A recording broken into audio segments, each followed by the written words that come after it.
Hello दोस्तों, and आज की वीडियो में हम डिस्कस करेंगे यील्ड फार्मिंग के बारे में।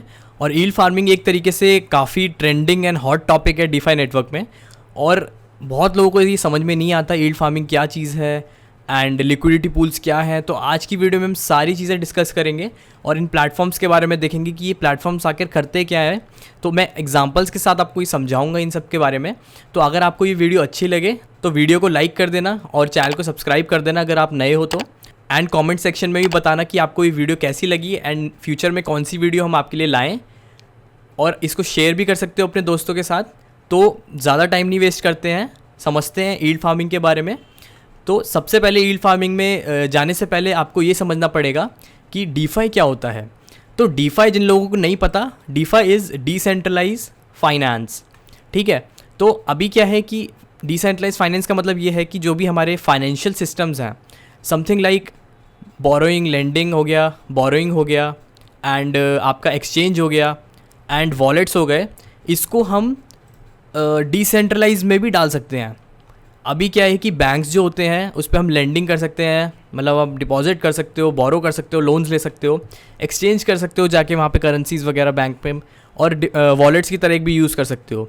बट अभी क्या है कि क्रिप्टो करेंसीज़ में हमारे पास इतनी पावर आ चुकी है कि हम इसको एक तरीके से डिसेंट्रलाइज बना सकते हैं। तो जिन लोगों को डिसेंट्रलाइज का मतलब नहीं पता, डिसेंट्रलाइज का मतलब यही है कि कोई मिडिल मैन नहीं होता बीच में, जो भी चीज़ें होती हैं हमारी स्मार्ट कॉन्ट्रैक्ट पर रन होती हैं। तो बेसिकली हम क्या करते हैं, इसका एक स्मार्ट कॉन्ट्रैक्ट बनाते हैं और स्मार्ट कॉन्ट्रैक्ट फुली डिसेंट्रलाइज होता है, उसका कोई ओनर नहीं होता और ब्लॉकचेन पर रन करता है। तो इसके कुछ एडवांटेजेस भी होंगे हमारे पास, बट आगे चलने से पहले, एडवांटेजेस बताने से पहले मैं आपको ये दिखाता हूँ कि एक स्मार्ट कॉन्ट्रैक्ट क्या होता है। तो मैं इस स्क्रीन पे आ गया हूँ एंड यहाँ पे आप देख सकते हैं कि ये आवे नेटवर्क का स्मार्ट कॉन्ट्रैक्ट है। और जिन लोगों को नहीं पता आवे नेटवर्क के बारे में, तो आवे नेटवर्क के बारे में मैंने पिछली वीडियो में आपको बताया था कि वो फ्लैश लोन्स देता है। और जैसे ये मैं वेबसाइट पे आ गया हूँ तो इस पर हम लेंडिंग बोरोइंग भी कर सकते हैं। तो एक तरीके से डीफाई प्लेटफॉर्म है। और अगर आप देखेंगे तो ये एक स्मार्ट कॉन्ट्रैक्ट पे लिखा हुआ है। तो मैं अगर ईथर स्कैन पे जाता हूँ और आप देख सकते हैं यहाँ पे लेंड इसका टोकन है और इसमें आवे नेटवर्क आप देख सकते हैं यहाँ पे दे रखा है। तो इसके बारे में मैं सारी चीज़ें पढ़ सकता हूँ। तो पूरी ये एक तरीके से ट्रांसपेरेंट है, ब्लॉकचेन के ऊपर है। तो जितनी भी ट्रांजेक्शन्स हो रही हैं इसके अंदर मैं पढ़ सकता हूँ यहाँ पे स्मार्ट कॉन्ट्रैक्ट में। और एक और फीचर ये है कि अगर मैं इसके कॉन्ट्रैक्ट में जाता हूँ तो मैं इसका कॉन्ट्रैक्ट का कोड भी पढ़ सकता हूँ। यहाँ पे आप सारी चीज़ें पढ़ सकते हो। ठीक है, अगर आपको अभी भी समझ में नहीं आया तो मैं एक और एग्जाम्पल बताता हूँ आपको। तो एक और एग्जाम्पल मैं ले लेता हूँ BNB के बारे में। तो BNB सबको ही पता होगा कि बाइनेंस का कॉइन है। और BNB की खासियत बात यह है कि ये BNB जिन लोगों को नहीं पता, वो इथेरियम पे काम करता है, मतलब इथेरियम बैक टोकन है ये, ERC20 टोकन जिसे हम कहते हैं। और इसका हम देख सकते हैं टोटल सप्लाई, सारी चीज़ें हम देख सकते हैं। और अगर आप इसके कॉन्ट्रैक्ट में जाके देखें तो इसका कोड भी चेक कर सकते हैं और जितनी ट्रांजेक्शन्स हो रखी हैं सारी आप इसमें देख सकते हैं। तो ये हो गया हमारा स्मार्ट कॉन्ट्रैक्ट, मतलब कि हम लेंडिंग, बोरोइंग जैसी चीज़ें हम अपनी डीफाई में बना सकते हैं, मतलब डिसेंट्रलाइज फाइनेंस बना सकते हैं। और वो फुली स्मार्ट कॉन्ट्रैक्ट पर रन करेंगी, ब्लॉकचेन पर रन करेंगी और उसमें कोई मिडिल मैन नहीं होगा और फुली डिसेंट्रलाइज होगी। अब इसके एडवांटेजेस समझते हैं कि एडवांटेजेस क्या होते हैं। तो एडवांटेजेस इसके क्या क्या होते हैं। तो पहला तो ये है कि ये P2P है, मतलब पीयर टू पीयर हम इसमें ट्रांसफ़र कर सकते हैं चीज़ें। मिडिल मैन नहीं होता। अगर मिडिल मैन नहीं है तो हम लेस फीस में हम एक दूसरे से ट्रांसफ़र कर सकते हैं चीज़ें। लाइक अगर मेरे को कोई एक्सचेंज करना है, अगर मैं एक्सचेंज बना रहा हूँ डिसेंट्रलाइज, तो वहाँ पे मेरे पास फ़ीस बहुत कम होगी। या फिर मैं लेंडिंग बोरोइंग की चीज़ें बना रहा हूँ तो उसमें मेरे पास फ़ीस बहुत कम होगी। अवेलेबल 24/7, मतलब कभी भी आप दिन रात में जाके आप निकाल सकते हो चीज़ें। और ब्लॉकचेन पे बना हुआ है तो ट्रांसपेरेंट है, जैसे मैंने आपको दिखाया था कि सारी आप ट्रांजेक्शन्स यहाँ पे देख सकते हो। जैसे कि आप देख सकते हो यहाँ पे जो BNB में है सारी आप ट्रांजेक्शन्स पे देख सकते हो, जो भी फुली ट्रांसपेरेंट रहती हैं। तो ये सब चीज़ें। एंड KYC कोई ज़रूरत नहीं पड़ती इसमें। जो आपकी बैंकिंग्स होती हैं उसमें KYCs होती हैं, बहुत लंबा प्रोसेस रहता है बैंक्स में। बट अगर आप एक ब्लॉकचेन पे फाइनेंस बनाते हो तो उसमें कोई KYC की ज़रूरत नहीं पड़ती। And you can withdraw any time, मतलब आपको जब भी मन करे आप विड्रॉ कर सकते हो, कोई लिमिटेशन नहीं है, आपका फ़ंड कोई भी लॉक नहीं होगा। बट इसके कुछ डिसएडवांटेज भी रहते हैं, वो हम बाद में डिस्कस करेंगे। तो आगे बढ़ते हैं। नाउ नेक्स्ट आपको ये समझना पड़ेगा कि लिक्विडिटी पूल क्या होता है। तो लिक्विडिटी पूल कुछ हद तक यील्ड फार्मिंग होती है बट एग्जैक्टली नहीं होती। तो पहले आपको लिक्विडिटी पूल्स समझने पड़ेंगे कि लिक्विडिटी पूल्स कैसे काम करते हैं। तो मैंने आपको जैसे बताया था कि जो डीफाइज होते हैं वो डिसेंट्रलाइज होते हैं, ब्लॉकचेन पे काम करते हैं। तो अब क्वेश्चन ये उठता है कि यार हमें जो फंड्स चाहिए होंगे डीफाई में वो कौन प्रोवाइड करेगा। तो बेसिकली वो लिक्विडिटी पूल्स प्रोवाइड करते हैं, और लिक्विडिटी पूल्स में जो पार्टिसिपेंट होते हैं वो हम लोग ही होते हैं, मतलब हम जाके उसमें डिपॉजिट कर सकते हैं और वो फंड्स एक्सचेंज के रूप में हमारा यूज़ होएगा या फिर किसी और चीज़ में यूज़ होगा। तो they are the pools which provide liquidity to the DeFi. ठीक है, तो अगर आपको अभी भी समझ में नहीं आया तो मैं एक एग्जांपल से आपको समझाता हूँ। तो एग्जांपल ये समझ लीजिए कि मेरे को अगर एक एक्सचेंज खोलनी है सपोज़ करो, और एक्सचेंज क्या करेगी कि INR टू डॉलर एक्सचेंज करेगी और डॉलर टू INR एक्सचेंज करेगी। तो ये मेरे को एक एक्सचेंज खोलनी है ना। होगा क्या कि मेरे पास अभी स्टार्टिंग में फ़ंड्स नहीं है, राइट। और होगा क्या कि कोई मेरे पास आएगा एंड बोलेगा मुझे INR टू USD चाहिए, बट होगा क्या मेरे पास अभी फ़ंड्स नहीं है ना। होगा क्या कि मेरे पास कुछ इन्वेस्टर्स आएंगे और जिनको अभी हम मार्केट मेकर्स कह लेते हैं, और मार्केट मेकर्स क्या कहेंगे कि मेरे पास USDT है, मेरे पास INR है, तो आप इसको रख लो और अपने एक्सचेंज में लगाओ, और जो भी ट्रेडिंग होती है उसका मेरे को फ़ीस देते रहना monthly wise, yearly wise, right. ना वो क्या करेंगे कि मैं एक क्या करूँगा कि एक वॉल्ट बनाऊँगा, एक तिजोरी बनाऊँगा, और उसमें इनके सारे फंड्स इसमें डिपॉजिट कर दूँगा। और अब क्या होगा कि मैं इनको, जो मेरे पास कस्टमर आया है उसको मैं आराम से INR टू USD दे सकता हूँ, या फिर जो USD है उसको INR में कन्वर्ट कर सकता हूँ। तो ये मेरे को एक फ़ीस देगा जिसको हम ट्रेडिंग फ़ीस कहेंगे, और ट्रेडिंग फ़ीस मैं मार्केट मेकर्स को दूंगा जिनका मैंने फ़ंड्स उठाया है ना। यहाँ पे प्रॉब्लम ये है कि मैं as a organization middle man का काम कर रहा हूँ, और मिडल मैन जहाँ होता है वहाँ पे ट्रांजैक्शन फ़ीस जो होगी बढ़ जाएगी, मतलब इस बंदे को ट्रांजैक्शन फ़ीस ज़्यादा देनी पड़ेगी, और मैं कुछ फ़ीस अपने पास रखूँगा और कुछ फ़ीस यहाँ पे दूंगा ना। सपोज़ करो कि मैं खुद मार्केट मेकर हूँ और मेरे को मिडल मैन नहीं चाहिए, राइट। तो मिडल मैन को हटाने के लिए हम इसको डिसेंट्रलाइज़ करेंगे, और डिसेंट्रलाइज से क्या होगा कि ये मिडल मैन हमारा स्मार्ट कॉन्ट्रैक्ट में बन जाएगा, और स्मार्ट कॉन्ट्रैक्ट में जैसे ही बन जाएगा तो मैं पीयर टू पीयर एक्सचेंज कर सकता हूँ। नाउ ये प्रॉब्लम जो है हमारी डिसेंट्रलाइज एक्सचेंज में आती है। नाउ ये सेम एग्जांपल मैं आपको लाइव दिखाता हूँ, एंड लाइव कैसे चल रहा है एग्जांपल मैं आपको दिखाता हूँ। नाउ अगर आपने कोई भी एक्सचेंज देखा होगा, लेट्स सी बाइनेंस जो है एक तरीके से सेंट्रलाइज एक्सचेंज है, मतलब कि जो भी मैं यहाँ पे ट्रेड कर रहा हूँ वो एक तरीके से फ़ीस जो जा रही है वो बाइनेंस के पास जा रही है, और जो दूसरा बंदा होगा, सपोज़ करो मैंने BTC बाय किया और USDT बेचा अपना, तो जो मेरी फ़ीस होगी वो बाइनेंस के थ्रू आ रही है। तो बाइनेंस एक तरीके से कुछ कमीशन अपना काट रहा है, और वो मेंटेनेंस वगैरह में जो भी चीज़ों में लगा रहा है वो अलग है। तो पहले एग्जांपल मैं आपको ये दिखाता हूँ यूनिस्वैप का, और आपने काफ़ी सुना होगा यूनिस्वैप के बारे में। तो यूनिस्वैप क्या है, एक तरीके से डिसेंट्रलाइज एक्सचेंज है जहाँ पे आप जाके कोई भी आप ERC-20 टोकन स्वैप कर सकते हो, मतलब कि कोई भी यहाँ पे अगर आपके पास इथेरियम है या फिर कुछ भी है तो कोई भी आप यहाँ पे करेंसीज़ वगैरह सिलेक्ट करके उसको एक्सचेंज कर सकते हो। और सपोज़ करो मेरे को इथेरियम से USDT चाहिए, USDC चाहिए या USDT चाहिए, तो मैं यहाँ पे जाके इसको एक्सचेंज कर सकता हूँ ना। यहाँ पे प्रॉब्लम ये है कि सिंस ये एक तरीके से डिसेंट्रलाइज एक्सचेंज है, जैसे कि मैंने आपको बताया था, तो इसको एक लिक्विडिटी पूल चाहिए होगा। लिक्विडिटी पूल क्या करेगा, इसको फंड्स प्रोवाइड करेगा, जैसे कि यहाँ पे है, मतलब कि ये मेरा एक्सचेंज था यहाँ पे, एंड ये मेरा एक तरीके से पूल बनाया था इन लोगों ने, और मेरे को एक तरीके से फंड्स की ज़रूरत थी। तो सेम वही होगा कि अभी क्या होगा यहाँ पे कि मेरे को यहाँ पे, जैसे मैंने अगर डिसेंट्रलाइज एक्सचेंज खोला है तो मेरे को इसको पूल की ज़रूरत पड़ेगी, और पूल अगर जैसे मैं अगर खोल देता हूँ तो वहाँ पे लोग आके उसमें इन्वेस्ट कर सकते हैं, और उसका जो भी परसेंटेज जाएगा, मतलब यहाँ पे जो भी ट्रेडिंग चलेगी उसकी जो फ़ीस जाएगी वो सीधा जो इन्वेस्टर्स होंगे उनके पास जाएगी। तो यूनिस्वैप में एक फ़ीचर रहता है पूल का जिसको हम कहते हैं लिक्विडिटी पूल, और यहाँ पे जाके आप 50-50 रेशो में अपनी लिक्विडिटी ऐड कर सकते हो। और होगा क्या कि जो मेरी लिक्विडिटी रहेगी वो इसी में रहेगी, मतलब कॉइन्स जो रहेंगे मेरे इसी में रहेंगे। डिपेंड करता है कि कितना बड़ा लिक्विडिटी पूल है, और जब भी मैं चाहूँ वो निकाल सकता हूँ, और जो भी मैं लिक्विडिटी ऐड करूँगा उसका मेरे को कुछ फ़ीस परसेंटेज मिलेगी। तो एज एग्जांपल मैं आपको दिखाता हूँ। तो यहाँ पे कनेक्ट वॉलेट जैसे ही आप करेंगे तो यहाँ पे ऑप्शंस आ जाते हैं आपके पास। तो मेटामास्क जैसे मैं क्लिक करूँगा यहाँ पे कंफर्म करेगा, तो कंफर्म करने के बाद यहाँ से मैं अपनी लिक्विडिटी ऐड कर सकता हूँ। अभी मेरे पास फंड्स नहीं है, बट बहुत फेमस जो लिक्विडिटी पूल डाई इथेरियम का है, तो जैसे ही मैं यहाँ पे क्लिक करूँगा मैं अपनी लिक्विडिटी ऐड कर सकता हूँ। नाउ सपोज़ करो मेरे को यहाँ पे 100 डाई डालने हैं, तो मेरे को 0.3 इथेरियम भी डालने पड़ेंगे, क्योंकि ये एक पूल का रूल है, मतलब 50-50 रेशोज़ में मेरे को डालने पड़ेंगे। और मेरे को इंटरेस्ट मिलेगा इसके ऊपर जो भी ट्रेडिंग करेंगे लोग, मतलब डाई टू इथेरियम अगर कोई लोग ट्रेड करते हैं इस यूनिस्वैप पे आके, तो मेरे को उस पूल का जो भी परसेंटेज रहेगा, मेरे पास जितना शेयर रहेगा उस हिसाब से मेरे को एडवांटेज मिलता रहेगा, फ़ीस मिलती रहेगी। और मेरे जो डाई और इथेरियम है वो वहीं पड़े रहेंगे। ठीक है, यहाँ पे डिपेंड करता है कि पूल का साइज़ कितना है। एक तरीके से थोड़ा बहुत रिस्क भी रहता है इसमें, तो बट ओवरऑल जो भी मेरे को रिटर्न मिल रहा है उसका प्रॉफिट उससे ज़्यादा है। तो ये तो हो गया हमारा पहला example as a liquidity pool. I hope आपको ये समझ में आ गया होगा कि लिक्विडिटी पूल क्या होते हैं।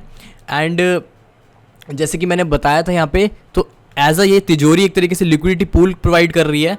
मतलब जो भी इन्वेस्टर्स आएंगे, मतलब कोई भी इंसान हो सकता है, वो आके यहाँ पे डिपॉजिट कर सकता है।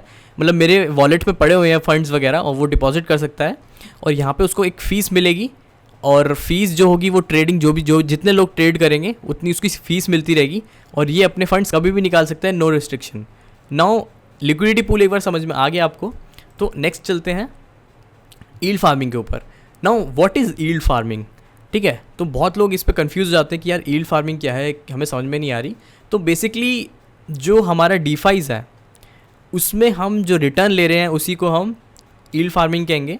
तो अर्निंग अ फिक्स और variable interest by investing crypto in the DeFi market is yield farming, right. मतलब कोई भी अगर आप फिक्स्ड या वेरिएबल इंटरेस्ट ले रहे हो अपने क्रिप्टो पे, जो भी आपका क्रिप्टो है उसको हम यील्ड फार्मिंग कहेंगे। ठीक है, buying Ethereum is not yield farming but lending it on DeFi to earn extra interest is example of yield farming. मतलब कि मैंने अगर इथेरियम लेके रख लिए तो वो यील्ड फार्मिंग में नहीं कहलाएंगे, मेरे को उसको डीफाई में डालना पड़ेगा, उसको लिक्विडिटी में ऐड करना पड़ेगा, चीज़ों में ऐड करना पड़ेगा, और उस इथेरियम के ऊपर मेरे को जो इंटरेस्ट मिल रहा है, मतलब इथेरियम तो है ही मेरे पास, इथेरियम के ऊपर जो मेरे को इंटरेस्ट मिल रहा है उसको हम यील्ड फार्मिंग में काउंट कर सकते हैं। ठीक है, अब इसको एक एग्जांपल से समझते हैं। सपोज़ करो मेरे पास एक वॉलेट है और मेरे पास USDT पड़े हुए हैं, और USDT जिनको नहीं पता, USDT इथेरियम बेस्ड ही टोकन है, राइट। तो मैं उसको USDT को जो मेरे वॉलेट में पड़े हुए हैं उससे मैं एक्स्ट्रा इनकम ले सकता हूँ। कैसे ले सकता हूँ? मैं उसको डीफाई प्लेटफॉर्म्स पे लगा सकता हूँ। मैंने आपको बताया था यूनिस्वैप में मैं इसको लगा सकता हूँ अपने फंड्स को, और लिक्विडिटी प्रोवाइड करने पे मैं अपना कुछ परसेंटेज यहाँ पे अर्न कर सकता हूँ। बट USDT का एक बहुत अच्छा एग्जांपल ये है कि कर्व फाइनेंस का वाई पूल। तो कर्व फाइनेंस क्या एक तरीके से सिमिलर टू यूनिस्वैप है, जैसे कि हमने यहाँ देखा था, सिमिलर टू यूनिस्वैप है। और कर्व फाइनेंस भी एक तरीके से लिक्विडिटी पूल है और एक्सचेंज है, एक तरीके से डिसेंट्रलाइज एक्सचेंज है। तो दोनों काम करता है वो, तो मैं आपको दिखाऊंगा।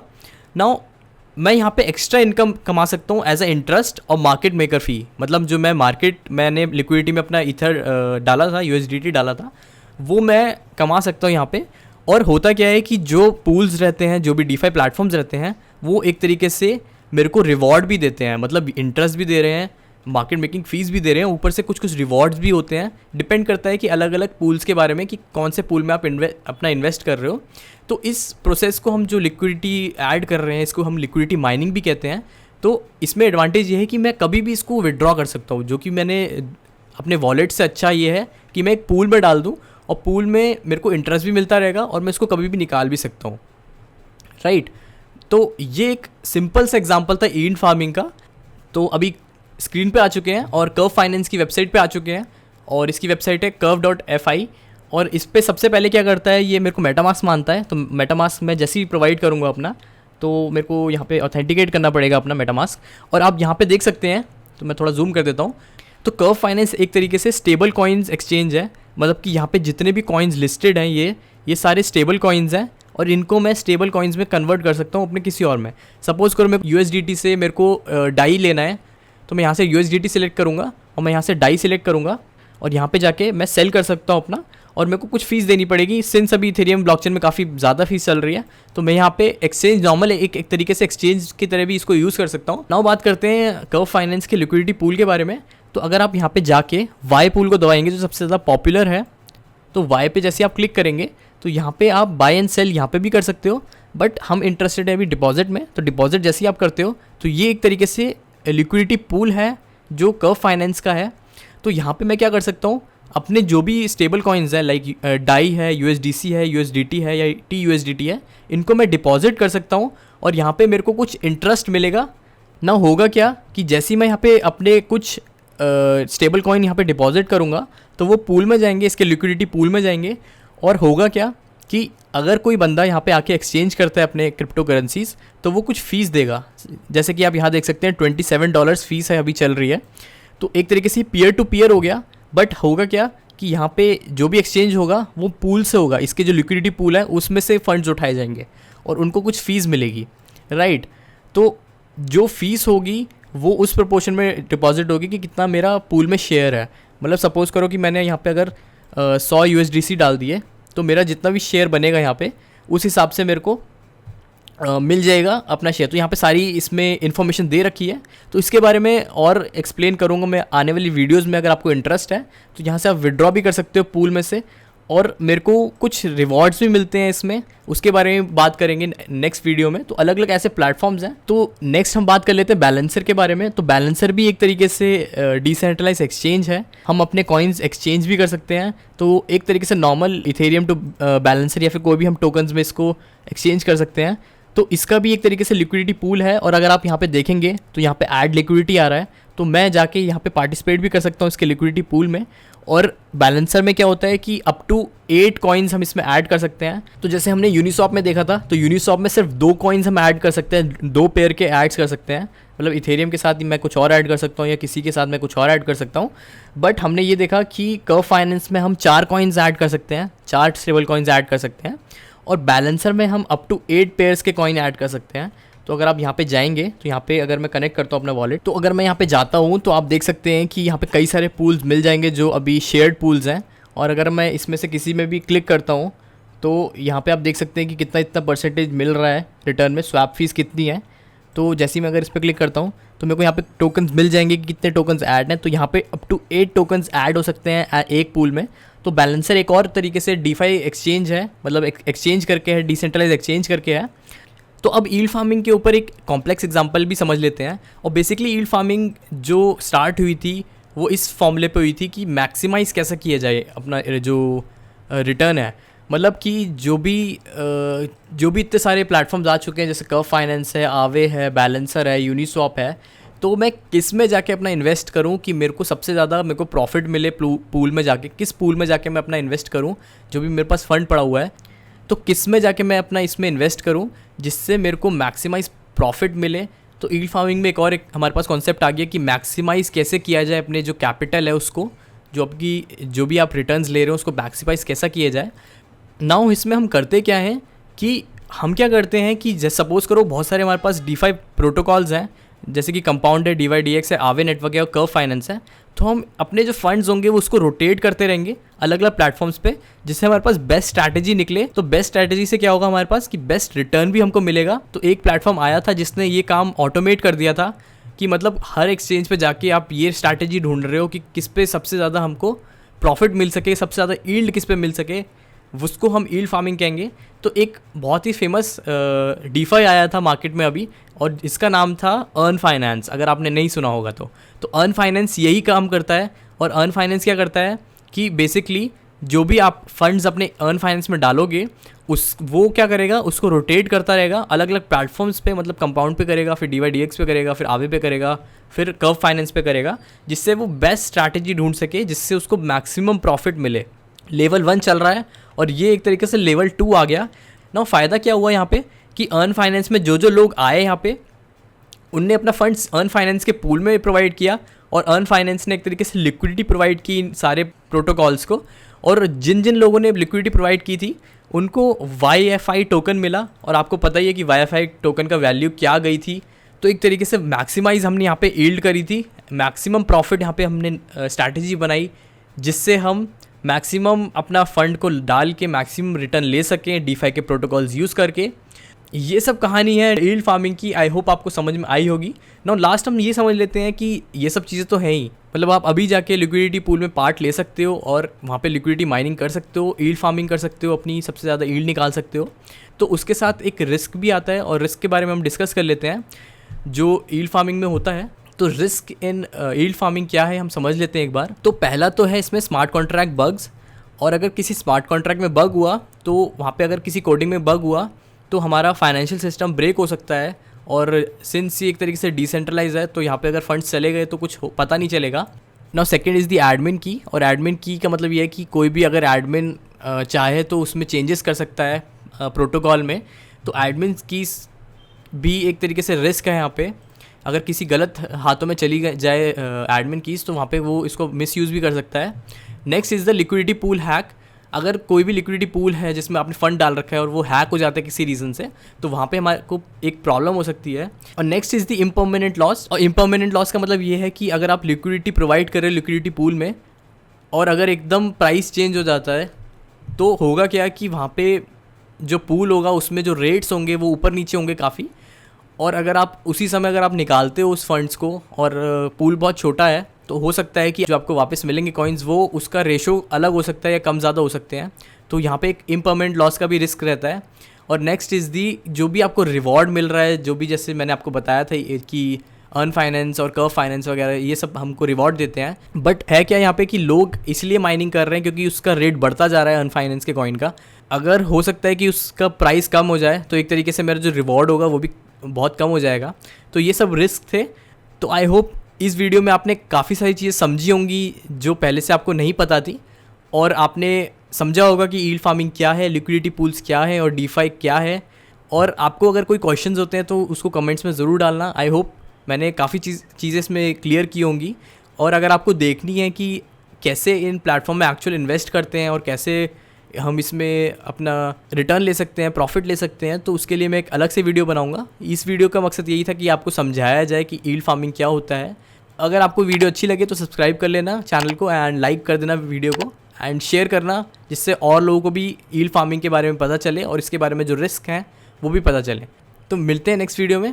Thanks for watching. Good bye.